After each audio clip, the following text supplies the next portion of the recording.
পাক তৌফিক দান করুন, যেরকম আমিন। তার আগে আমি আপনাদেরকে প্রশ্ন করতে চাই, আপনারা জবাব দিবেন তো ইনশাআল্লাহ? ভাইয়েরা আমার, আমাদের যে এই জীবনটা আছে, এই যে বর্তমান সিচুয়েশনে আমরা আছি, এই একবিংশ শতাব্দীতে যারা আমরা আছি, বলেন তো আমাদের যারা মুরব্বীরা ছিলেন, আমাদের যারা বাপ দাদা ছিলেন, তাদের থেকে আমাদের যে আয় ইনকাম, টাকা পয়সা কম না বেশি? মাশাআল্লাহ। আমাদের যে বাড়ি ঘর, মসজিদ, মাদ্রাসা, রাস্তাঘাট, দোকানপাট, কমিউনিকেশনের সুবিধা, এটা এই বর্তমান এই যুগে আমাদের বাপ দাদাদের আগ থেকে এখনকার উন্নত জীবন ব্যবস্থা যা আমরা ভোগ করছি, এটা তাদের থেকে কম না বেশি? সব দিক থেকে আমরা খুব বেশির মধ্যে আছি। কিন্তু মোহতারাম হাজিরিন, বলেন তো একটু দিল দিয়ে, আমাদের যে মুরব্বীরা, তাদের যে জীবনে একটা স্নিগ্ধতা, এক ধরনের শান্ত জীবন কাটিয়েছেন, পেরেশানি মুক্ত একটা লাইফ লিড তারা করেছেন। আত্মীয় স্বজন আসলে খুশি হয়েছেন, বোন আসলে, বোনের ছেলে মেয়ে আসলে খাওয়া দাওয়া করিয়েছেন, বিরক্ত হন নাই, কাপড় চোপড় দিয়ে বিদায় নিয়েছেন। আমাদের মুরব্বীদেরকে আমি আমার দেশে দেখেছি, আম কাঁঠালের সিজন আসলে নিজে খান না খান, বোনের বাড়িতে, আমাদের শ্বশুরের বাড়িতে বাবারা আম কাঁঠাল নিয়ে যেতেন। রমাদান আসলে ইফতার নিয়ে যেতেন, বোন কি দিয়ে ইফতার করছে খবর নেওয়া লাগবে। এই যে তাদের মধ্যে এক ধরনের অ্যাটাচমেন্ট, এক ধরনের একটা সৌন্দর্য যা ছিল, ওই জিনিসকে এখন আমাদের মাঝে আগের মতো আছে? জোরে বলেন। তো যেই জিনিসটা এখন আমাদের কাছে টোটালি অ্যাবসেন্ট, যেই জিনিসটা দেখানোর সুযোগ নাই, যদি আমাদেরকে কেউ বলে প্লিজ শো আস, আমাদেরকে দেখাও, যা তোমাদের মুরব্বীদের মধ্যে ছিল এখন আমাদের মাঝে নাই, এটা পৃথিবীর কেউ এটাকে শো করতে পারবে না। বাট যেই জিনিসটা ছিল তার আরবি নাম হলো আল বারাকা, বাংলায় আমরা বলি বরকত। কি বলে জোরে বলেন? বরকত। যে আমাদের মধ্যে এই বরকত জিনিসটা এখন টোটালি অ্যাবসেন্ট, দেখাই যায় না। আগে একটা ইলিশ মাছ যদি কেউ কাটতেন, তাহলে আশপাশের ঘরগুলোতে একেবারে মৌ বউ ঘ্রাণ গন্ধ ছড়িয়ে যেত, বাট এখন পাশের ঘরে খবর নাই। কি ভাই, ঠিক না? তা আপনাদের বলার, আমি জানি না ইলিশ এই বরকত এখনো আছে কিনা, আল্লাহ পাক বরকত আবার ফিরিয়ে দেন, কোন আমিন। তা আমরা এই বারাকাত নিয়ে আজকে কথা শুনবো গোটা মাহফিল জুড়ে। কি বরকত, কোথায় বরকত থাকে, বরকত কমে গেল কেন, বরকত কিভাবে বাড়ানো যায়, আমাদের স্বল্প জীবনে, আমাদের এই ছোট্ট জীবনে কেমনে বরকত হাসিল করা যায়, এই চিন্তা, এই চেতনা, এই ধরনের একটি কনসেপ্ট আমাদের হৃদয়, আমাদের জীবনে দরকার আছে না? আগের একজন আলেম, একা মানুষ কিতাব লিখেছেন, একা মানুষ মাদ্রাসা করেছেন, একা মানুষ সংসার চালিয়েছেন, একা মানুষ অনেক কিছু ট্যাকল দিয়েছেন। বাট আমরা এখন একটা চাকরি করে আমাদের হ্যাপিনেস জীবন যায় যায় পালা। কি ভাই, ঠিক না? তা আমরা আজকে বারাকাত নিয়ে কথা শুনতে, আল্লাহ পাক তৌফিক দান করুন, যেরকম আমিন।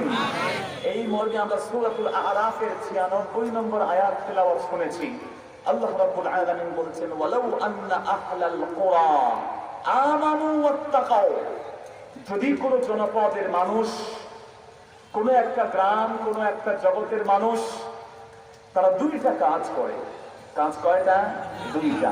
প্রথম হলো আমানু, ঈমান আনে। ঈমান আনছে কার উপরে? জোরে বলেন, কার উপরে? ঈমান আনে। ওয়াত্তাকাউ, আল্লাহকে ভয় করে। যদি কোন জনপদের মানুষ ঈমান আনে এবং আমি আল্লাহকে ভয় করে, রব্বুল আলামিন জানিয়ে দিয়েছেন, লাফাতাহনা আলাইহিম বারাকাতিম মিনাস সামাই ওয়াল আরদ, তাহলে আমি আল্লাহ রাব্বুল আলামিন আসমান এবং জমিন থেকে বরকতের যে দরজাগুলো আছে, আমি আল্লাহ সমস্ত দরজাগুলো আমার বান্দাদের উপরে উন্মুক্ত করে দিব। আমার মুসলমান ভাইয়েরা, রব্বুল আলামিন কেবল আহলাল কুরা বলে আরববাসীকে বোঝান নাই, কেবলই মক্কা শরীফকে বোঝান নাই, মদিনা শরীফকে বোঝান নাই, বরং আমার নবী কেবল মক্কা মদিনার নবী নন, আমার নবীকে গোটা বিশ্ব জগতের নবী করে পাঠিয়েছেন কে? রব্বুল আলামিন জানিয়ে দিয়েছেন, বন্ধু আপনি বলে দেন, ইন্নী রাসূলুল্লাহি ইলাইকুম জামিআ। ও ম্যানকাইন্ড, ও জগতের মানুষ, জেনে রেখো, বুঝে নিও, এই পৃথিবীতে আমি কোনো ভাষার নবী নই, কোনো এলাকার নবী নই, কোনো বর্ণ, কোনো গোত্র, কোনো দেশের নবী না, বরং আমার আল্লাহ তামাম বিশ্ব জগতের জন্য আমাকে নবী করে পাঠাই দিয়েছে। আমার মুসলমান ভাইরা, রাসূল বলে দিয়েছেন, ইন্নী ফুদ্দিলতু আলান নাসি আলাল আমবিয়া বিখামস। আমার আল্লাহ আমাকে 5 জিনিসের মাধ্যমে গোটা বিশ্ব জগতের মধ্যে সম্মানিত বানাই দিয়েছেন। আমাকে এমন ইউনিক মর্যাদা দিয়েছেন, পৃথিবীর আর কোন নবী রাসূলকেই সেই মর্যাদা দেন না। রব্বুল আলামিনের হাবিব বলে দিয়েছেন, নুসিরতু বির-রু'বি মাসিরাতা শাহার। আমাকে আমার আল্লাহ এমন মর্যাদা দিয়েছেন, আমি যেই জায়গায় থাকি না কেন 1 মাসের দূরের পথ থেকে কাফের মুশরিক বেদিনরা আমি নবীজিকে ভয় পাই। 1 মাসের দূরত্ব, রাসূল বলেন নাই 100 কিলো দূরত্ব, বলেন নাই 1000 কিলো দূরত্ব, বলেন নাই 1 লক্ষ কিলো দূরত্ব, বলেছেন 1 মাসের দূরত্ব। কেননা আগে আপনি আমি হজ করতে যেতে লাগতো 3 মাস। কি ভাই কথা বলেন, ঠিক না? মুরব্বীর আগে 3 মাস লাগতো হজ করতে, এখন 1 দিনেই তো মক্কা শরীফে যাওয়া যায়। যায় কি যায় না? কয়েক ঘন্টা সময় লাগে। এজন্য আলোর গতিতে সুপারসনিক বিমান এখন চলছে। বিজ্ঞানীরা চিন্তা করছে পাখির ডানার মতো কিভাবে ডানা ঝাপটানো যায়। আল্লাহু আকবার বলেন। পৃথিবীতে সবচেয়ে ছোট্ট পাখি হচ্ছে হামিং বার্ড। 1 সেকেন্ডে 60 বার তার ডানা ঝাপটাইতে পারে। আল্লাহ বলবেন 1 সেকেন্ডে 1 গুণবেন কতবার? 60 বার। মুসলমান ভাইয়ারা আমার, এমন পাখি আছে সাইবেরিয়াতে উড়াল দেয়, নরওয়ে থেকে অপেক্ষাকৃত নাতিশীতোষ্ণ অপেক্ষাকৃত উষ্ণ জমিন আমাদের বাংলাদেশের দিকে উড়াল দেয়। এমন পাখি আছে একবার উড়াল দেয় 6 মাস পর্যন্ত জমিনে আর ল্যান্ড করে না। বিজ্ঞান চিন্তা করতে এমন বিমান বানাবো, ল্যান্ড আর করতাম না। তো বিজ্ঞানীরা দিনে দিনে আরো আপডেটেড হচ্ছেন, গতি বাড়ছে বাড়ছে। রাসূলুল্লাহ বলেছেন 1 মাস দূরের পর, তার মানে কিয়ামত পর্যন্ত 1 মাসে পৃথিবীর মানুষ যত দূর যেতে পারে না কেন, সেখানে মুসলমানদের ভয়, আমার নবীর ঈমানের জজবা আর ভয় কাফেরদের হৃদয় তার মধ্যে আছে না? না। রাসূল বলেছেন, জুইলাত লিয়াল আরদু কুল্লুহা মাসজিদান। আমাকে আল্লাহ এমন মর্যাদা দিয়েছেন, তামাম পৃথিবীর সব জমিনকে আমার আল্লাহ আমার জন্য মসজিদ বানাই দিয়েছে।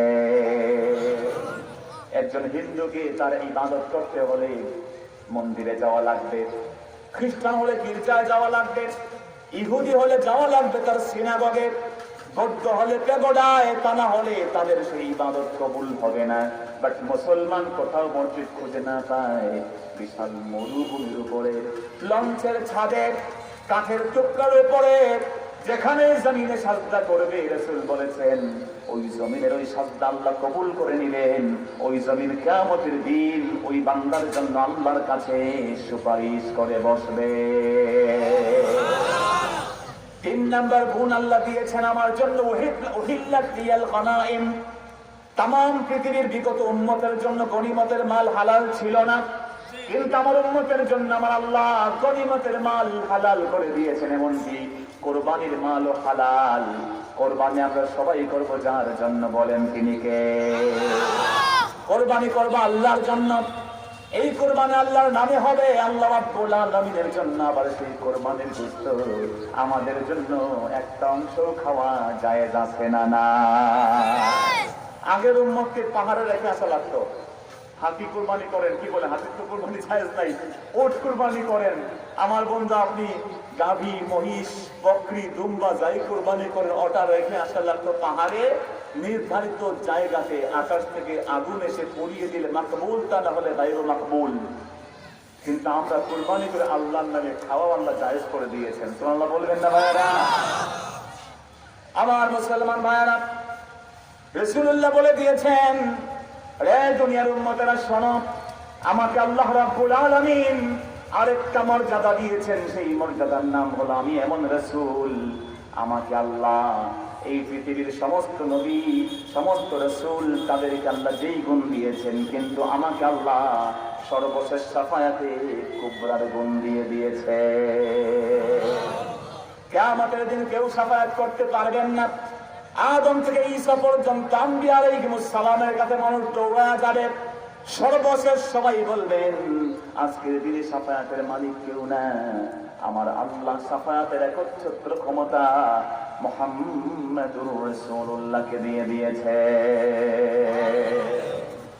আর পঞ্চম গুণ হচ্ছে, সব নবী এলাকার নবী, দেশের নবী, ভাষার নবী পাবে। আমি কোন ভাষার নবী না, কোন এলাকার নবী না, আমি হচ্ছে কুল কায়নাতের নবী। সুবহানাল্লাহ বলে। বুইসতু লিন-নাসি আম্মা, আমাকে আল্লাহ এন্টায়ার ওয়ার্ল্ডের জন্য নবী করে পাঠিয়ে দিয়েছেন। আল্লাহু আকবার বলে। এই জন্য গতকালকে গেছে 21শে ফেব্রুয়ারি, ঠিক না ভাই? কিন্তু আপনার প্রশ্ন হতে পারে ইসলাম ভাষা সম্পর্কে কিছু বলেছে কিনা, কারণ আমাদের কিছু বুদ্ধি প্রতিবন্ধী আছে। বুদ্ধি এক্ষেত্রে তারা পুরোপুরি ডিসেবল, তারা আল্লাহ নবীর ধর্মকে কেবল আরবের সাথে মিলাতে চায়, কেবল পাঞ্জাবিকে আরবের পোশাক বলতে চায়, পাগড়ি আর গাড়িকে কেবল হিন্দু আরবের পোশাক বলতে চায়, আমার ভাইরা বুরখাকে কেবল আরবের পোশাক বলতে চায়। আছে না নাই? কিন্তু আমরা বলি ইসলাম কেবল কোন দেশের না, ইসলাম কোন এলাকার না, কোন ভাষার না, বরং তামাম পৃথিবীতে যে যে এলাকার মানুষ আছে আমার নবীকে ভালোবাসলে, আমার নবীকে ভালোবাসলে কোন পৃথিবীর কোন জায়গা থেকে তার প্রতিবন্ধকতা হয় না। ভাইরা, আল্লাহ রাসূল বলেছেন আরবিকে আমি ভালোবাসি 3 কারণে। আমরা জানি আমাদের নবীর মায়ের ভাষা কি? জোরে বলেন। তা আমাদের মায়ের ভাষা বাংলা। তো নবীর সুন্নতের সাথে আমাদের সুন্নতের ক্ষেত্রে এটা কেমন হবে? নবী যে আরবিকে ভালোবাসেন, আমরা বাংলাকে ভালোবাসলে কি হবে না হবে? মুহাদ্দিসের কেরাম সূক্ষ্ম মাসআলা বলেছেন, ইস্তিমবাত করেছেন। তারা বলেছেন, দেখো রাসূল বলেছেন ইন্নী উহিব্বুল আরাবী লিসালাস, থ্রি মোস্ট ইম্পর্টেন্ট থিং, 3টা রিজন, 3টা কারণ আরবিকে ভালোবাসার। প্রথম কারণ হচ্ছে লিআন্না লুগাতাল কুরআনি আরবী। রাসূল বলেছেন কোরআন শরীফের ভাষা কি? আরবি, এজন্য আরবিকে ভালোবাসি।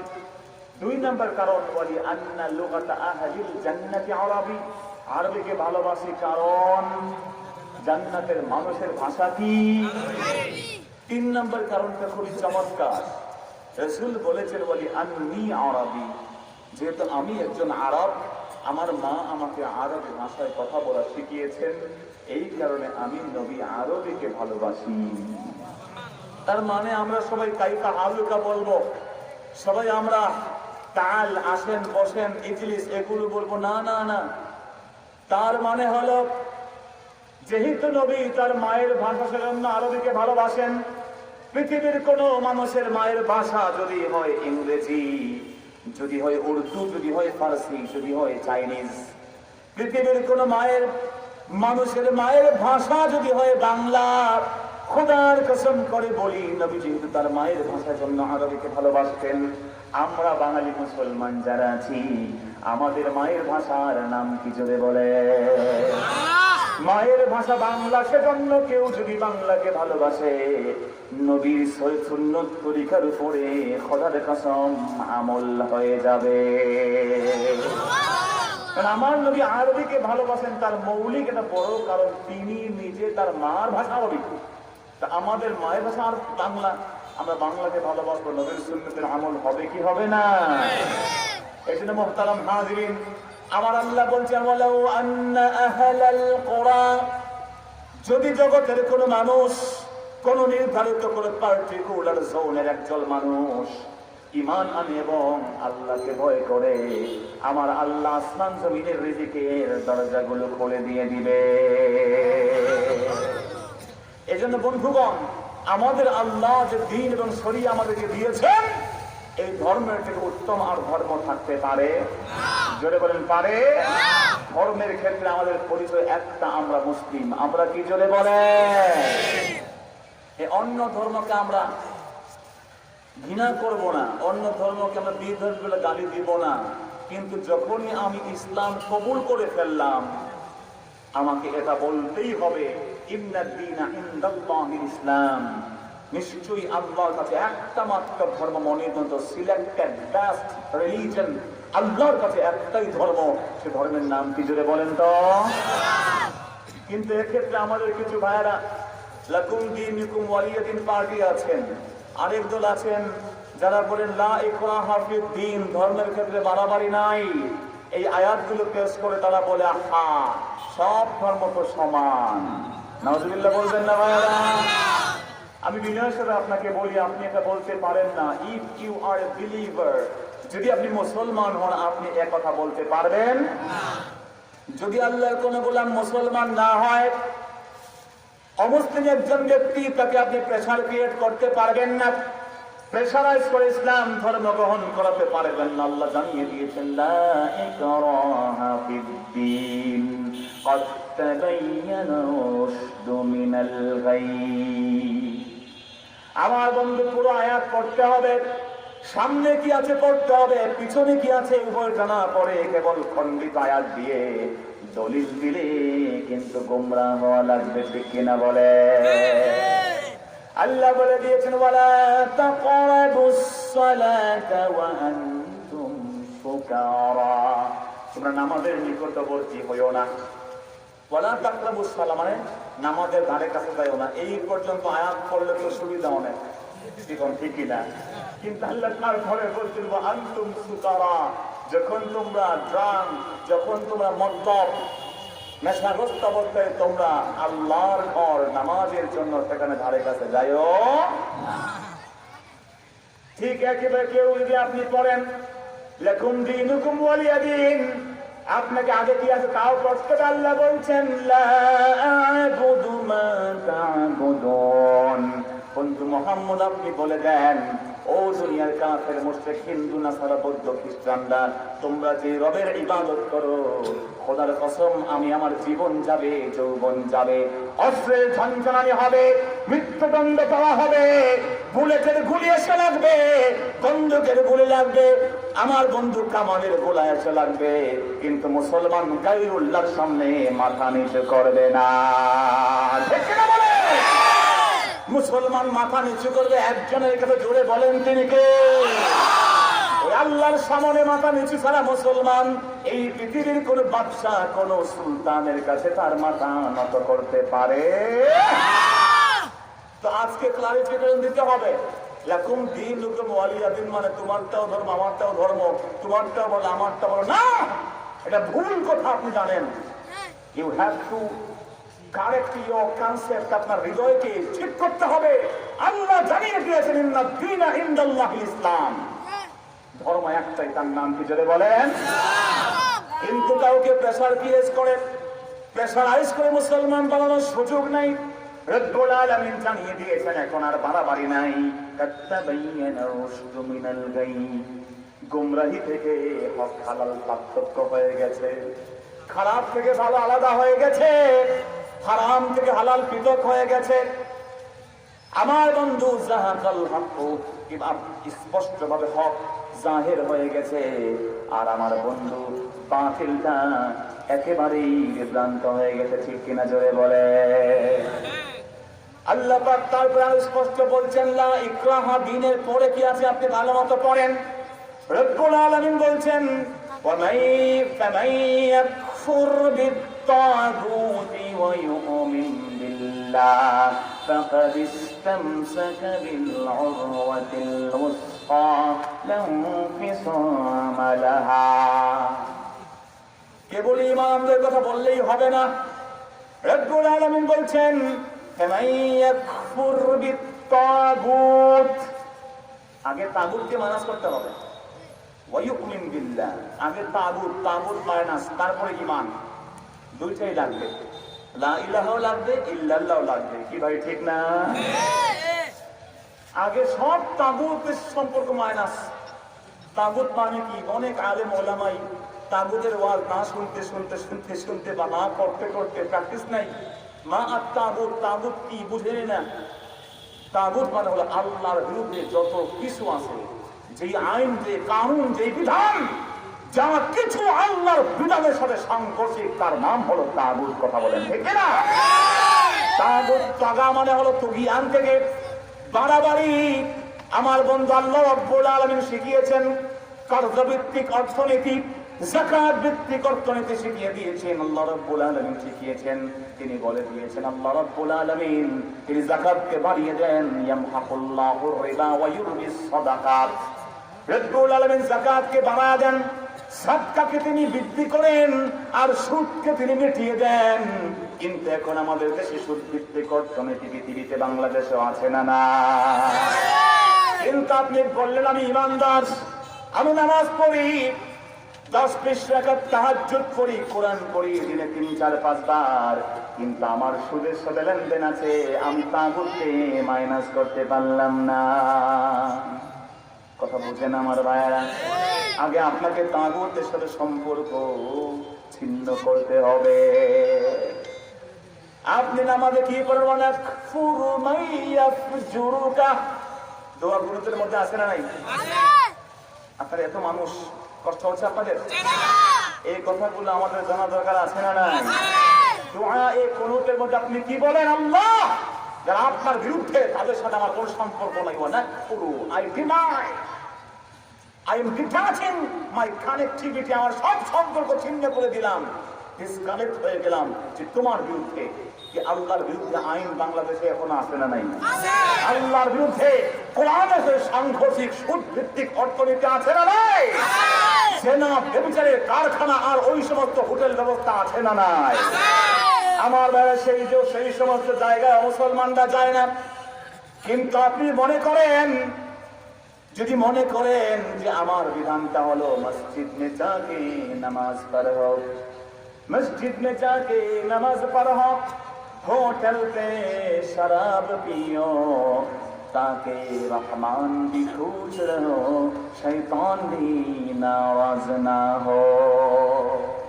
মসজিদে গিয়ে নামাজ পড়লাম আল্লাহর জন্য, আবার হোটেলে গিয়ে মদ খেলাম, এমন কাজ করলাম, দুইটার ব্যালেন্স রাখলাম যাতে আল্লাহ খুশি থাকে, শয়তান নারাজ না হয়ে যায়। খোদার কসম, এমন মুসলমান না, তার নাম মুনাফিক। কিনা জোরে বলে? ফার্স্ট অফ অল আপনাকে আগে ওই সুদের সাথে সম্পর্ক ছিন্ন করতে হবে, মিথ্যা ছাড়তে হবে, জুলুম ছাড়তে হবে, অন্যায় ছাড়তে হবে, ব্যভিচার ছাড়তে হবে, মদ ছাড়তে হবে, মিথ্যা করে ছাড়তে হবে, কোর্ট আদালতে মিথ্যা সাক্ষীকে বর্জন করতে হবে। কথা বলেন ঠিক না? ওগুলো আপনি না ছাড়েন আর ইমানের দাবি করে, এটা একেবারে ব্যর্থ দাবি ছাড়া আর কিছু হতে পারে? আমার মুসলমান ভাইয়েরা, আপনি কালিমা পড়েন লা ইলাহা ইল্লাল্লাহ, আপনি কেবল ইল্লাল্লাহ পড়েন না, আগে আপনি বলেন লা ইলাহা, কিচ্ছু নাই। লা ইলাহা মানে কোনো রব নাই, কোনো মালিক নাই, কোনো জীবনদাতা নাই, কোনো বিধানদাতা নাই, কোনো শরীয়ত দাতা নাই, কেউ নাই, ইল্লাল্লাহ আছেন একজন। জোরে বলেন তিনি কে? যদি আপনি মনে করেন আমাকে বাঁচাবে ডোনাল্ড ট্রাম্প, আপনার আকীদা হলো বাঁচাবে ভারত, আপনার আকীদা হলো বাঁচাবে আমাকে চীন, আমাকে বাঁচাবে ইসরায়েল আর ব্রিটেন, খোদার কসম করে বললাম আমার এই পৃথিবীতে মুসলমানদের আকীদা একজনই বাঁচানোর মালিক। জোরে বলেন তিনি কে? যতক্ষণ আপনি এই কনসেপ্টটা ক্লিয়ার না করবেন যারা বাঁচানোর মালিক একমাত্র আল্লাহ, খোদার কসম করে বলে আপনি তাগুতের সাথে সম্পর্ক ছিন্ন করতে পারেন নাই। তার প্রমাণ হচ্ছে আপনি সুদ ছাড়তে পারেন নাই, ঘুষ ছাড়তে পারেন নাই, দুর্নীতি ছাড়তে পারেন নাই, জুলুমের রাজ কায়েম করে রেখেছেন। কথা বলেন ঠিক কিনা? আপনি মনে করেন এমনটাই হবে যে আমার টিকে থাকার জন্য আমার এটা লাগবে ওটা লাগবে। আরে না না না, আমার অর্থনীতির উন্নতির জন্য সুদ ছাড়া কোনো উপায় নাই। না না না, আপনি তাগুতের সাথে মিলেমিশে আছেন। কি ভাই ঠিক না? এই জন্য মুসলমান আপনি যখন হবেন আল্লাহর দ্বীন মানতে হবে। সেনাবাহিনীতে না আপনি নাই, সেনাবাহিনীর ড্রেস কোড মানার প্রয়োজন নাই, ক্যাডেট স্কুলে ভর্তি হন নাই, কিন্তু যখনই ক্যাডেট স্কুলে ভর্তি হলেন, ভালো একটা মাদ্রাসায় ভর্তি হলেন, আপনাকে তাদের ড্রেস কোড ফলো করা দরকার আছে না না? আপনি সেনাবাহিনীতে আছেন কিন্তু আপনি পাঞ্জাবি পাজামা অথবা আপনি স্যান্ডো গেঞ্জি অথবা আপনার ইচ্ছে মতো পোশাক পরলে তো পারবেন না। আপনি ইচ্ছে মতো চুল রাখতে পারবেন না, দাড়ি টুপ রাখতে পারবেন না, তাদের একটা নির্ধারিত একটা সিস্টেমের মধ্যে চলতে হবে আপনাকে। ইউ আর বাউন্ড, আপনি বাধ্য সেই আমল করতে। মুসলমান হয়ে গেছেন, তাগুতের সাথে সম্পর্ক রাখা যাবে, যেটা রাখা যাবে। আমার মুসলমান ভাইয়েরা, এজন্য ইসলামের বিধান হলো এমন, যদি আপনি মুসলমান হন, ধর্ম একটাই সঠিক, যদি বলেন তার নাম কি? কিন্তু কোন হিন্দুদের পূজার সরস্বতী, দুর্গা, অমুক তমুক এই সমস্ত মূর্তিকে গালি দেওয়া যাবে? যাবে। যদি আপনি মুসলমান হয়ে যান, তাদের মূর্তির সামনে গিয়ে মাথা নত করা যাবে? জোরে বলেন। আমার ভাইয়েরা, এজন্য আমরা মনে রাখতে, আমরা মুসলমান শ্রেষ্ঠ জাতি, আমরা আমাদের নবী ও তামাম বিশ্ব জগতের শ্রেষ্ঠ নবী, সেই নবীর আমরা সাফায়াত যেন পাই, জোরে কোন আমিন। আমরা বলছিলাম বারাকাত, এই বারাকাত হচ্ছে আজিয়াদা ওয়ান নামা আদ-দাইমা। বরকত জিনিসটা হলো চিরস্থায়ী বৃদ্ধি।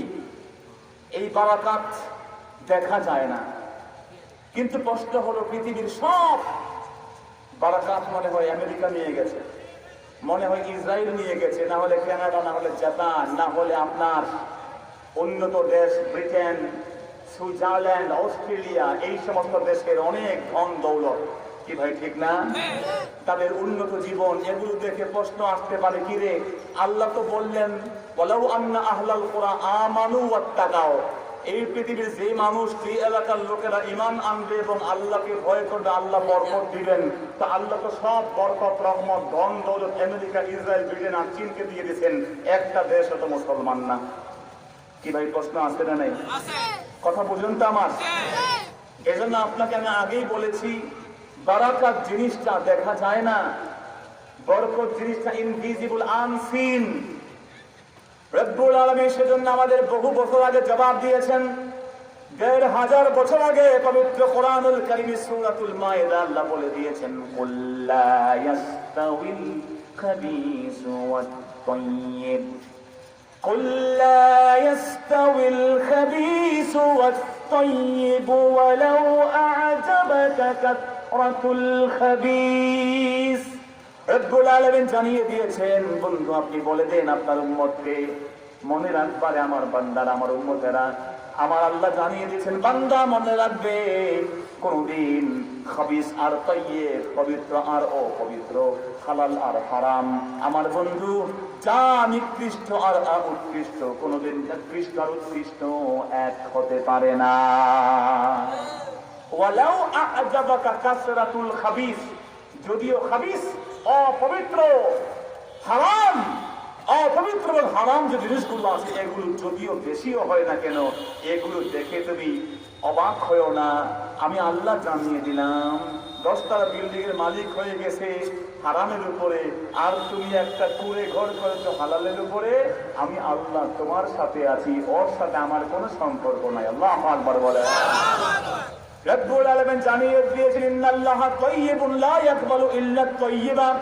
রব্বুল আলামিন পবিত্র, তিনি পবিত্র ছাড়া কোনো কিছু কবুল করেন না। আমার মুসলমান ভাইয়েরা, সেজন্য আল্লাহর হাবিব বলেছেন, লাইসাল গিনা আন কাসরাতিল আরাদি ওয়ালাকিন্নাল গিনা গিনান নাফস। টাকা পয়সা টাকার নাম ধনী নয়, প্রকৃত ধন হলো যার মনটা ধনী। যার মন ধনী সে সবচেয়ে বড় ধনী। এজন্য বন্ধু, মনটা ধনী করলে আমার আল্লাহ ওই ব্যক্তিকে সবচেয়ে বড় ধনী মনে করেছেন। আমার রাসূল একদিন মসজিদে ওয়াজ করছেন, হঠাৎ করে বললেন, ইয়াত্তাবিউল আন রাজুলুন ওয়া হুয়া মিন আহলিল জান্নাহ। ও আমার সাহাবীরা, একটু পরে একটা ছেলে আসবে, এই দরজা দিয়া এটা জান্নাতি। সাহাবায়ে কেরাম খালি দরজা দিকে ফিরে ফিরে তাকাই দেখেন, এক সাহাবী আননোন, কেউ চিনে না, বাম হাতে একটা জুতা, অজুর পানি টপ টপ করে পড়ছে, গরীবের সাহাবী, একেবারে কারো কাছে পরিচিত না, তিনি ঢুকেছেন, সাহাবায়ে কেরাম চিনেছেন লোকটা জান্নাতি। দ্বিতীয় দিন রাসূল আবার বলেছেন, ইয়াত্তালিউল আন রাজুলুন হুয়া মিন আহলিল জান্নাহ, একটু পরে একটা লোক ঢুকবে, সে জান্নাতি। দেখা গেল আনবিলিভেবলি, অবিশ্বাস্যভাবে, গত রাতে, গত দিনে যে সাহাবী ঢুকেছেন, আবার ওই সাহাবী ওইভাবে আবার ঢুকে গেছেন। আল্লাহু আকবার। 3 নম্বর দিনে একই কাহিনী, রাসূল আবার বললেন ইত্তালিউল আন, একটু পরে এই দরজা দিয়ে একজন ব্যক্তি ঢুকবে, সে জান্নাতি। দেখা গেল আবার সেই আগের সাহাবী ইবনে ওমর তার সাথী হয়ে গেলেন। তিনি বললেন, চাচা আপনার সাথে আমি 3 দিন থাকতে চাই, আব্বার কাছ থেকে ছুটি নিয়েছি, আপনার মেহমান হব। আর আপনার মেহমানদারি পছন্দ করতো। ঠিক আছে স্যার, ভাতিজা চলো। 3 দিন থাকার পরে ইবনে ওমর বিদায় নিচ্ছেন, রাসূলের সাহাবী তিনিও বললেন, চাচা 3 দিন ছিলাম, আপনি কেমনে জান্নাতে বলেন মাগার বুঝে আসে নাই। 3 দিন ঘুরলাম আপনার পিছনে, একবারে সিসি ক্যামেরা, মানে আপনার চোখ খোলা রাখছে, ঘুমানোর সময় আমি খালি তাকাই, দেখি আপনি রাতে উঠে নামাজ কালাম পড়েন, কোনো কিছু দেখলাম না এক্সট্রা অর্ডিনারি। আপনি জান্নাতি হলেন কেমনে? তিনি বলেন, জান্নাতের মানে বলছে রাসূল বলেছেন, 3 বার সার্টিফিকেট দিয়েছেন আপনাকে। আল্লাহু আকবার। সেই লোকটা অবাক হয়ে বলেন, তাই নাকি? আমার নবী 3 বার আমাকে জান্নাতি বলেছেন। ইবনে ওমর, আমার আর কোনো আমল নাই, তবে একটা আমল কি জানো শোনো ইবনে ওমর, আমি যখন রাতে ঘুমোতে যাই, ঘুম থেকে উঠে যাই, আমার হৃদয়ে, এই হার্টের ভিতরে, কলবের ভিতরে পৃথিবীর কোন মুসলমানের জন্য হিংসা রাখি না। সুবহানাল্লাহ বলবেন না? সবাইকে মাফ করে দেই, সবার জন্য কল্যাণ কামনা করি। আমার রাসূল বলেছেন, দ্বীন ওয়ান নাসিহা, ধর্মের নাম হলো তো পরস্পর কল্যাণ কামনা, কোন মানুষের সুবিধা অসুবিধা দেখে নেওয়া। আমার রাসূল বলেছেন, এজন্য যার দিলটা ধনী সেই বড় ধনী। ইবনে ওমর বললেন, চাচারে খোদার কসম, আমার রাসূল এই একটা আমলের জন্য তোমাকে 3 বার জান্নাতি বলে দিয়েছে। ইবনুল ওমর একদিন কাবার সামনে দাঁড়িয়ে আছেন, কাবা শরীফের সামনে দাঁড়িয়ে বলছেন, ইয়া কাবা, সুনান তিরমিজির হাদিস, বলেন, ও কাবা, মা আ'যামুকি ওয়া আ'যামু হুরমাতুক, কত না তোমার সম্মান, কত না তোমার ইজ্জত কাবা, তোমার দিকে তাকিয়ে থাকলেও ইবাদত। সুবহানাল্লাহ বলবেন। তোমার দিকে প্রথম তাকিয়ে যে দোয়া করবে, সেই দোয়া কবুল করবেন কে? রে কাবা, বাট আমি একজন মুসলমান নবীর সাহাবী ওমরের কথা বলছি। ওয়াল মুমিনু আ'যামু মিনকি আও মিন হুরমাতিক, একজন মুমিন যদি প্রকৃত মুমিন হয়, দিলটা পরিশুদ্ধ করে ফেলে, কারো প্রতি কোনো হিংসা নাই, বিদ্বেষ নাই, কারো প্রতি কোনো জেলাসি নাই, কারো প্রতি কোনো হাসাদ নাই, একজন মুমিন, দিলওয়ালা মুমিন, তুমি কাবার থেকে আল্লাহর কাছে লক্ষ কোটি গুণ প্রিয়। আরে ভাই, খুব বড় কিছু লাগে না তো ওলি আল্লাহ হতে, আর ধ্বংস হতে হলে আর বড় কিছু লাগে না। আপনার বড় পাগড়ি, বড় টুপি, বড় আপনি বক্তা, বড় আপনি ওয়াইজ, বাট যদি আপনার হৃদয়ে হিংসা থাকে, you are not a believer. রাসূল বলেছেন, লা ইয়াজতামিআনে ফি কলবিন ওয়াহিদিন আল ঈমান ওয়াল হাসাদ, একটা দিলের ভিতরে ঈমান আর হিংসা এক হতে পারে। যার হৃদয়ে ঈমান আছে তার হৃদয়ে হিংসা থাকতে পারে না, আর যার হৃদয়ে হিংসা আছে সে ঈমানদার হতে পারে না। সে হিংসার 2-1টা ছড়াছড়ি আমাদের মধ্যে আছে না নাই? জোরে কোন আছে না না? তুমি আলিয়া পড়ো, তুমি খালিয়া, সালাম তোমার দিব না, তুমি কওমি, তুমি ওয়াহাবি, তুমি শেষ হয়ে গেছো, আছে না না? তোমার পীর আলাদা, আমার পীর আলাদা। এই পীর আলাদা হওয়ার কারণে মুসলমানের উপরে, বুকের উপরেও বন্দুক ধরতে আমরা নারাজ হই না। কথা বল ঠিক কিনা? মাহফিলের মধ্যে এমন রেশারেশি, কাঁদা ছোড়া ছড়ি আছে না নাই? আমি সেদিকে গেলাম না আর ভাই, কারণ আমরা তো এক, আমাদের আল্লাহ এক, নবী এক, কোরআন মাজিদ এক। কামি মাদ্রাসায় যে কোরআন শরীফ পড়ায়, আমাদের যে মাদ্রাসাগুলো আছে, সারসিনা বলেন, এরপরে আলিয়া মাদ্রাসা, দারুন নাজাত বলেন, আপনাদের এখানে আমার সালাউদ্দিন ভাইয়ের মাদ্রাসা আছে, তাই না? কি নাম? দারুস সুন্নাত মাদ্রাসা আছে। ওখানে কোরআন শরীফ কি আলাদা? আরে আসতে বলেন কেন আলাদা? কোরআন তো এক। হাদিস শরীফের বইগুলোকে আমরা বানাই নিয়েছি আলাদা? না না না ভাই, সবই এক। সারসিনা থেকে 4,500 মাদ্রাসা বাংলাদেশে হয়েছে। তোমরা বলবেন না? হাজার হাজার না, লক্ষ লক্ষ উলামায়ে কেরাম প্রোডাকশন হয়েছে সেখান থেকে। তারই এক ছোটা ঢাকার বুকে ড্যামরা আমরা দারুল উলুমে পড়াই। 4,500 মাদ্রাসা ছাত্র, টোটাল ছাত্র 8,000, কিন্তু প্রায় 4,000-এর মতো ছাত্র বোর্ডিং এ থাকে, একসাথে পাগড়ি পরে, এক কালারের পাগড়ি, কালো পাগড়ি পরে নামাজ পড়ে। ডাকে কাকে? এখন কাকে? তা আমরা তো সবই এক নবীর উম্মত। ভাইরে, আমরা যেন এই কাদা ছোড়াছুড়ি বন্ধ করে চলে কোন আমিন। আমার মুসলমান ভাইয়েরা, কিয়ামতের দিন একজন ব্যক্তিকে আল্লাহর কাছে হাজির করা হবে। রব্বুল আলামিন বলবেন, মাযা আমিলতা ফিয়া, বান্দা আমার জন্য কি আমল করেছো? বান্দা বলবে, আল্লাহ একটা আমল নেক আমল আমার আমল নামায় নাই রে আল্লাহ। ফেরেশতা বলে, আল্লাহ মীমাংসা করে দেন, নিয়ে যান, জান্নাতে ফেলাই দিই, জাহান্নামে ফেলাই দিই, এটা নিয়ে ফেলাই দিই। আল্লাহ বলবেন, ফেরেশতা ওয়েট। বান্দার পিছনে আল্লাহ ছুটেন তাকে মাফ করে দেওয়ার জন্য। সুবহানাল্লাহ বলেন না? পুলিশ ছুটে পানিশমেন্ট কনফার্ম করার জন্য, আল্লাহ বান্দার পিছনে ছোটেন একটা বান্দি বান্দার তাওবা করে ফেলে আকাশের মেঘমালা পরিমাণ গুনাহগুলো তুলে মিলে আমার আল্লাহ মাফ করে দেন। আল্লাহু আকবার। আল্লাহ বলেন, ফেরেশতা দেখো হাল্লাহু মিন আমাল, কোন আমল টামল আছে কিনা? ফেরেশতারা বলবে, আল্লাহ কোন আমল নাই, জাহান্নামে ফেলে দেই।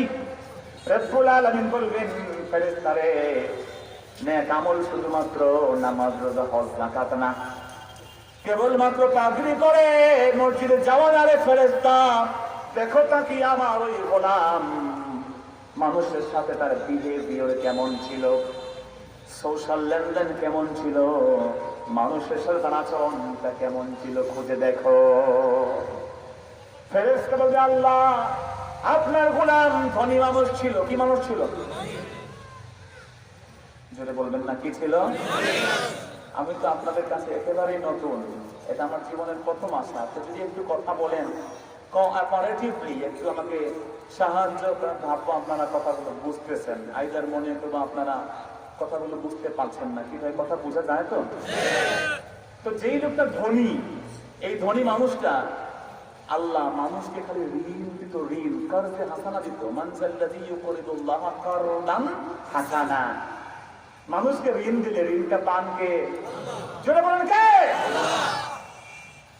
হাসরের দিন বলিবেন, খোদা হে আদম সন্তান, তুমি মোরে সেবা করো নাই যবে ছিল রোগী অজ্ঞান। আল্লাহ বলবেন, মানুষ মানুষ এই বেটা, এই আদম তুই আমার কেন সেবা করস? আমি রোগী ছিলাম। মানুষ বলিবে, তুমি প্রভু করো দাস। আল্লাহ আপনি তো প্রভু, আমরা কেমন লইব তোমার পরিচর্যার ভাস? আল্লাহ আমরা আপনাকে পরিচর্যা কেমনে করবো? আল্লাহ জবাব দিবেন, জানো না বান্দা, দেখো কত মানুষ রোগের ঘরে পড়েছিল, তারে সেবা করিলে তুমি সেটাই পাইতে মরে। এখন রোগীর সেবা করলে বান্দা আমি আল্লাহকে তার মাঝে খুঁজে পেয়ে যেতে। সুবহানাল্লাহ বলবেন না বাবা? আল্লাহকে সেবা করা হতে গেলে আল খালকু আয়ালুল্লাহ, তাম পৃথিবীতে আল্লাহর পরিবার। একটা বিড়াল, একটা কুত্তা, ছাগল, ভেড়া, এগুলো আল্লাহ পাকের সৃষ্টি। কি ভাই, ঠিক না? একটা কুকুরকে আল্লাহর বান্দা পানি পান করিয়েছিলেন আল্লাহ, এ কারণে তামাম জিন্দেগির গুনাহ মাফ করে বান্দাকে জান্নাতি বানাই দিয়েছেন। আমাদের বিহেভিয়ার সবার সাথে ভালো হতে হবে। আল্লাহ আপনার গোলাম মানুষকে শুধুমাত্র দান করত, ঋণ দিত, সময়ের সাপেক্ষে কিছু ঋণ দিত 3 মাসের জন্য, 2 মাসের জন্য, 1 বছরের জন্য। কিন্তু কিছু মানুষ ছিল মুসির। ফামান কানা মিনকুম মুসির, যদি কোনো ব্যক্তি মুসির হয়, মান যে ব্যক্তি সুযোগ দেয় একজন মুসিরকে, বিপদগ্রস্তকে, আল্লাহ রাব্বুল আলামিন আপনার গোলাম যেই লোকটা বিপদে পড়ে যেত, ঋণ পরিশোধ করতে পারতো না, আপনার গোলাম সমানে শুধু তার বন্ধুদেরকে মাফ করে দিয়ে দিত। 3000 টাকা পাই, দিতে পারবে না? আমার না হলেও চলবে, তুই ভালো থাক, দেওয়া লাগবে না। সুবহানাল্লাহ বলবেন না? আল্লাহ শুধু খালি মাফ করতো, খালি মাফ। শুধু তা না, তার সন্তানদেরকেও বলে গেছে, সন্তানরা এরা টাকা পয়সা পাইতো, তোমরা আমাদের সম্পদ আছে, তোমরাও ঋণ দিও, মানুষকে হেল্প করিও, দিতে না পারলে বামার ছেলে মেয়েরা মাফ করে দিও। আল্লাহ এই আমলটা তারা, তার নুন নেক আমল নাই। রব্বুল আলামিনের নেক আমল যেগুলো আছে সব বাদ দাও, বদ আমল মাইনাস করো, সব বাদ। আমার গোলাম এত বড় হৃদয়ওয়ালা গোলাম, আমি আল্লাহর গুণ হচ্ছে ক্ষমা করা। আমার গোলাম যেহেতু আমার বান্দাদেরকে শুধুমাত্র মাফ করতো, আমি আজকের দিন আমার বান্দাকে কেমনে মাফ না করে পারি রে? যাও যাও ফেরেশতা, বিনা বিচারে বিনা হিসেবে আমার ওই বান্দাকে তোমরা জান্নাতের সুউচ্চ মর্যাদার সিংহাসন বসায়া দিয়ে দাও। এজন্য বন্ধু দিল বড় করতে হবে, দুনিয়াদার হওয়া যাবে না। দুনিয়াদার হওয়া যাবে না। দুনিয়াদার হলে আল্লাহ বরকত সম্পদ দিবেন না। রাসূল বলেছেন মান কানাতিল দুনিয়া হাম্মাহু, যে ব্যক্তির টার্গেট হচ্ছে দুনিয়া, মান কানাতিদ দুনিয়া হাম্মাহ জাআলাল্লাহু আল ফাকরাতা বাইনা আইনাইহি, আমার আল্লাহ ওই দুনিয়াদার ব্যক্তির দুই চোখকে ফকির বানায়া দেন। নাউযুবিল্লাহ বলবেন না? রাসূল অন্য একটা উলামায়ে কেরাম বলেন আর দুনিয়া জিফা ওয়া তালিবুহা কিলাব, দুনিয়া হচ্ছে মরা পচা বস্তু, আর এই দুনিয়ার পিছনে যে ছোটে সে হচ্ছে কুকুর। নাউযুবিল্লাহ বলবেন না ভাইরা? মরা একটা প্রাণী পড়ে থাকলে শুধু কুকুর খায় না, আমার ওই মরা প্রাণীকে শিয়াল খায়, বাঘ খায়, ভাল্লুক খায়, সিংহ খায়, চিল খায়, শকুন খায়, কাক খায়। কি ভাই ঠিক না? কিন্তু আমার বন্ধু আল্লাহর উলামায়ে কেরাম অন্য কোন প্রাণীর উদাহরণ দেন নাই। তারা বলেছেন দুনিয়া হচ্ছে মরা পচা একটা প্রাণী, তার খানেওয়ালা হলো কুকুরের মতো। সব প্রাণী একটা মরা প্রাণীকে খায়, সবাই মিলে বা জামাতে মিলেমিশে খায়। শিয়াল 10টা 20টা মিলে একসাথে খায়, মারামারি নাই। বাঘ ভাল্লুক মিলেমিশে খায়, কাক শকুন মিলে খায়। ব্যতিক্রম হলো কেবল কুকুর। কুকুর এবং প্রাণী, একটা হাতি মরে আসে 100 দিনেও খাইতে শেষ করতে পারবে না, তারপরে মনে করে আমি একলাই খাবো, আরেকটা কুকুর আসলে ঘেউ ঘেউ করে টানায়া দেয়। কথা বলেন ঠিক না? ঠিক তেমনি আমার ভাইরা, যেই ব্যক্তি দুনিয়াদার, রাসূল বলেছেন জাআলাল্লাহুল ফাকরাতা বাইনা আইনাই, আমার আল্লাহ তার দুই চোখে ফকির বানিয়ে দিয়ে দিবে। কেমন ফকির হবে? দেখেন আপনি, বহু সরকারি কর্মকর্তা আছে, সরকারি টাকা পায় সবাই না, 2-1 আছে আর কি, বুঝেন নাই? রডের বদলে বাঁশ দিয়ে দেয়, আছে না নাই? আর বন্ধু তেমন কিছু বাঁশ পার্টি কিছু আছে, এরা অনেক টাকার মালিক। সরকারের গাড়ি দিয়েছে ফ্রি, বাড়ি দিয়েছে ফ্রি, ঝাড়ুদার ফ্রি, তেল ফ্রি, অফিস ফ্রি, মোবাইলের বিল free, everything free of cost. সেটা গভর্নমেন্টের একজন কর্তা, দেখা যায় কোটি কোটি টাকার মালিক, তার কোনো অভাব নাই, সব কিছু আছে। বাট আপনারা এই বুরহানুদ্দিন থেকে আল্লাহর এক গোলাম, তার জমি বিক্রি করে টাকা দিয়ে গেছে, সবজি বিক্রি করে টাকা নিয়ে গেছে ঢাকা শহরে। একটা ফাইলের ভিতরে সাইন করলেই তার বড় উপকার হয়। কিন্তু আল্লাহর গোলাম যে সরকারি কর্মকর্তা, কোটি কোটি টাকার মালিক হওয়ার পরেও তার দুই চক্ষুটা কেমন অন্ধ, কেমন ফকির। আমার বন্ধু গরিব মানুষের কাছে ভিক্ষুকের মতো টেবিলের তলদেশ দিয়ে হাত বাড়াইয়া দেয়া আছে না না? ঘুষ মনে হয় নাই আমাদের দেশে? যেরকম আছে না না? এগুলো এমন আকার ধারণ করছে ভাই, কথা বোঝেন নাই? এগুলো সব ফকির নিয়ে, এগুলো কি জোরে বলে? কারণ সে দুনিয়ার কুকুর হয়ে গেছে, আর দুনিয়ার কুকুর যে হবে, দুনিয়ার লালসায় পাগল হবে, আরেকজনকে সে মাথা তুলে দাঁড়াতে দিলে না। কথা বলেন ঠিক কিনা? আমি চেয়ারম্যান হয়েছি, তুই চেয়ারম্যান হবি, তুই শেষ। আরে আমি তো সাইকেল চালাই, এখন সাইকেলের স্বপ্ন থেকে মোটর সাইকেলে, মোটর সাইকেল থেকে গাড়ির স্বপ্ন, গাড়ির স্বপ্ন পূরণ হলে ব্র্যান্ড চেঞ্জ হয়ে যায়। আর যখন ব্র্যান্ডের ভালো গাড়ি হয় তখন গাড়ি ভালো লাগে না। আমার বন্ধু প্লেন, বিমানে আসে, বিমানে যেতে হলে হেলিকপ্টার, বিমানে যেতে হলে বিমানের সেই এয়ারপোর্টে যাওয়া লাগে, তখন মনে করার একটু ভালো হয় হেলিকপ্টার হলে আসে না।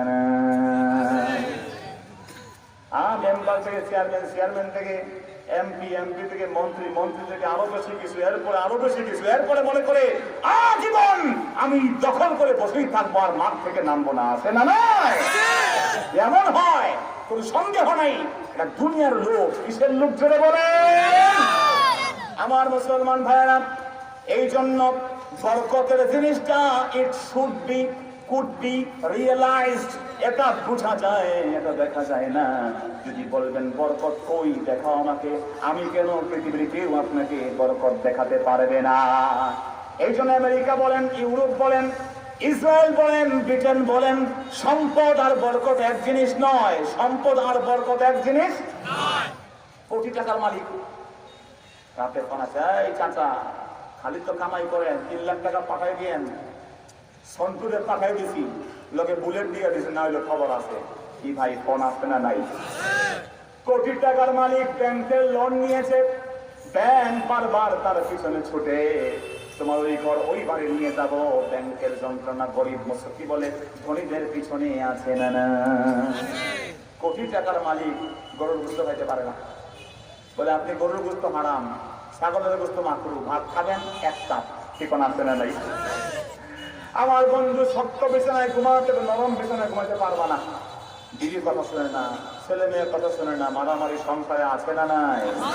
তো খালি টাকা থাকলেই ধন নয়, টাকা থাকলেই ধনী নয়, বরকত জিনিসটা আলাদা, এটা কেবল টাকার সাথে যায় না, বরকত দেওয়ার মালিককে। এজন্য বলা হচ্ছে আল বারাকা মিন ইনদিল্লাহ, বরকত একমাত্র একজন দিতে পারেন, জোরে কোন তিনি কে? এই বরকত কয়েকটা জায়গায় থাকে। প্রথমত বরকত থাকে ওয়াক্তে, সময়ে বরকত। 2 নম্বর বরকত থাকে ফিল মাকান, জায়গায় বরকত আছে। 3 নম্বর আল বারাকা ফিল শাখস, ব্যক্তিতে বরকত থাকে। 4 নম্বর আল বারাকা ফিল আশিয়া শাই, বস্তুতে বরকত থাকে। আর 5ম হচ্ছে আল বারাকা ফিল আমওয়াল, সম্পদে বরকত থাকে। ভাইরা, প্রথমত বরকত থাকে ওয়াক্তে, সময়ে। যেমন দেখেন আজকের যে রাতটা আর জুমার দিনের রাত কি একরকম? আজকে কেউ মারা গেলে আমরা তাকে সার্টিফিকেট দিতে পারবো না, বাট কেউ যদি জুমার রাতে মারা যায়, দিনে মারা যায়, আমার রাসূল বলেন ওকে আমি আযাবিল কবর, তার জিন্দেগির সব গুনাহ মাফ করে কবরের আযাবকে মাফ করে দিবেন কে? আল্লাহ। সবে কবরের আলাদা মূল্য আছে না নাই? আছে। 1000 রাকাত 1000 রাতের থেকে মূল্যবান, কি ভাই ঠিক না? 1000 মাসের থেকে মূল্যবান। খায়রুম মিন আলফি শাহর, বেটার দেন 1000 মান্থস, 1 মাসের থেকে উত্তম। আমার মুসলমান ভাইরা, ঠিক একইভাবে আল্লাহ রাব্বুল আলামিনের হাবিব বিশেষ বিশেষ কিছু সময় তিনি জানিয়ে দিয়েছেন দোয়া করলে কবুল হয়। জুম্মার দিন দোয়া করলে কেউ না শুনলেও শুনবেন কে? মা যারা দোয়া করলে শুনবেন কে? ফরজ নামাজের পরে দোয়া করলে শুনবেন কে? কিন্তু আমার কিছু মুসলমান ভাইরা আছে, ফরজ নামাজের পরে দোয়া করাকে বিদআত বলে, আছে না নাই? প্রথম কথা হলো ফরজ নামাজের পরে দোয়া করা ফরজ না, ওয়াজিব না, সুন্নত না, ঠিক আছে সুন্নত না। ফরজ নামাজের পরে দোয়া করা মুস্তাহাব। কি ভাই জোরে বলেন? দোয়া করলে সওয়াব হবে, না করলে কোনো গুনাহ হবে। কিন্তু এই নিয়ে আমাদের সমাজে দলে দলে বিভক্ত আছে না নাই? মসজিদ আলাদা করে ফেলে, যেই লোক মনে করে আমরা দোয়া করছি কই, আরে বেদাতির দল, নামাজের তো পিছনে পড়তাম না, আছে না নাই? এই পাগলামি আমাদের দেশে খুব বেশি। অথচ একটা মুস্তাহাব আমল নিয়ে ভাইয়ে ভাইয়ে 2 ভাই হয়ে গেলাম আমরা, আর কাফের মুশরিকরা হিন্দু জনগোষ্ঠী আমাদের থেকে হাসে, দেখ মুসলমানের কাম কারবার। কি ভাই, মাহফিলের মধ্যে মারামারি আছে না নাই? আনফরচুনেটলি যারা ঐক্যের কথা বলেন, আমাদের একদল ভাই যারা মাযহাব মানেন না, তারা মনে করেন মাযহাব সকল ইখতিলাফের উৎস, তাদের মধ্যে দোয়া নিয়ে হাঁটাহাঁটি মারামারি। নাউযুবিল্লাহ বলবেন না ভাইরা? তো আমি একটা কথা বলি, যখন জিজ্ঞেস করি আমরা যে নামাজের পরে দোয়া করা জায়েজ না, এটার দলিল কি? নট এ সিঙ্গেল এভিডেন্স, একটা ছোট্ট দলিল নেই। দলিল কি? রাসূল করেন না, আমরা কেন করব?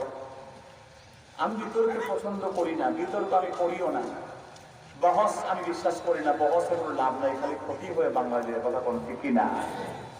তা আমি আপনাকে বলি, রাসূল দোয়া করেছেন নামাজের পরে, এমন ভুরি ভুরি উদাহরণ আছে, কিন্তু আমি তার তর্কের খাতিরে এটা মানি, ঠিক আছে রাসূল মনে করি আপনি খুব বেশি এমন হাদিস পাচ্ছেন না যে দোয়া করেছেন, কিন্তু আপনারা যারা এখানে আছেন সবাই যে নামাজের পরে দোয়া করবেন আমি মনেও করছি না, না করলে অসুবিধা নাই ভাই। কিন্তু মনে রাখবেন আপনার নিরাপদ দিল আছে, নিউট্রাল হার্ট আছে, একটা নিরপেক্ষ দিল আমাদের সকলের আছে না নাই? আচ্ছা আপনি বলেন তো, আমার রাসূল যেই কাজ করেছেন, যা যেমন হাদিস বলছেন, রাসূল করেন নাই আমরা করবো না, মানে কি? রাসূলের কর্ম আমাদের কি আমল, হাদিস। কিন্তু রাসূল যে করেছেন তা যেমন হাদিস, রাসূল যা বলেছেন তা কি হাদিস না? ভাই জোরে বলতে হবে, তা কি হাদিস নয়? কাউলুন নবী ওয়া আফআলিহি ওয়া ফি'লুহু, রাসূলের কথা, তার কাজ, ওয়া তাকরীরুহু, রাসূলের মৌন সম্মতি, সাইলেন্ট পারমিশন, সবগুলো হাদিস। কিছু আছে